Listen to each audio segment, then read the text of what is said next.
Daily പോകുന്നവരാ.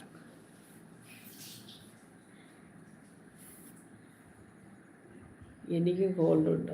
പൊതുവെ ഇപ്പം എല്ലാവരും പറഞ്ഞേക്കാം, എല്ലാവർക്കും ചെറിയ ചെറിയ വലിയ പനിയായിട്ടൊന്നുമില്ല, ചെറിയ പനി, ഒരു ജലദോഷം പോലെ, തുമ്മലും മൂക്കടപ്പും, ചിലപ്പോൾ ഒരു ചെറിയ തലവേദന, പിന്നെ ചീറ്റാണ് പ്രശ്നം.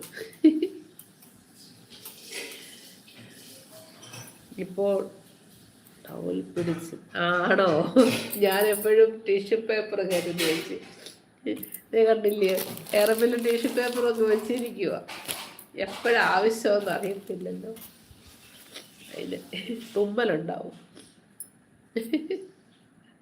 എല്ലാവരുടെയും അവസ്ഥ ഇതൊക്കെ തന്നെ. ലൈവിൽ കയറുമ്പോഴാണ് നമ്മളിത് കൂടുതൽ മനസ്സിലാവും. ഓരോരുത്തരുടെ ലൈവിൽ കയറുമ്പോൾ എല്ലാവരും ചീറ്റി ഇരിക്കുന്നതാണ്. ഒരു ചെറിയൊരു അരക്കൊണ്ടിൽ